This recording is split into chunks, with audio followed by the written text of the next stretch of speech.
Dès leur arrivée à l'hôpital Akintini de Douala, les blessés de l'accident des Eka ont été évacués dans des différents services en fonction de la gravité de leur cas. Une équipe médicale multidisciplinaire composée de chirurgiens, d'urgentistes et de psychologues travaille d'arrache-pied pour assurer des soins appropriés aux victimes transférées. En plus de cette prise en charge médicale, une cellule de soutien a été mise en place pour apporter une assistance sociale et psychologique aux victimes et à leurs familles. Alors sur la prise en charge médicale, nous avons reçu 108 blessés et un seul décès est à déplorer. C'était un décès avant admission, c'était une amputation traumatique. Cette personne est arrivée étant déjà décédée et se trouve à la morgue. Et sur les 108 patients, 34 sont encore hospitalisés.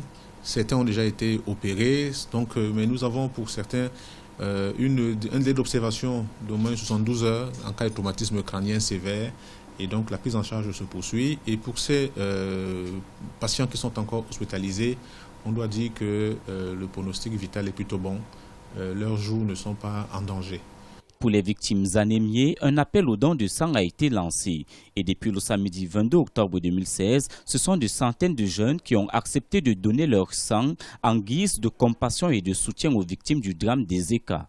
Depuis samedi, donc disons vendredi soir, samedi, nous avons eu beaucoup de donneurs bénévoles qui sont venus spontanément déjà pour pouvoir donner du sang, pour pouvoir aider les blessés, les accidentés du train Intercity de Camaraï.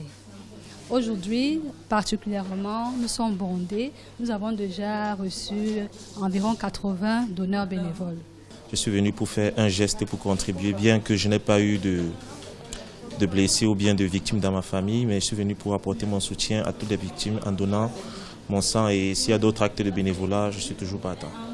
J'ai vu des vidéos, il y a eu beaucoup de morts, beaucoup de blessés. Donc si ça peut sauver quelqu'un, c'est important pour moi. La prise en charge des victimes du déraillement de train se poursuit à l'hôpital Akintini où une cellule de soutien a été ouverte. En ce qui concerne la disponibilité des médicaments, tout est assuré et offert gratuitement aux patients. Sur les 108 victimes reçues ici, 74 ont déjà regagné leur domicile avec des ordonnances. Les 34 autres continuent à recevoir des soins.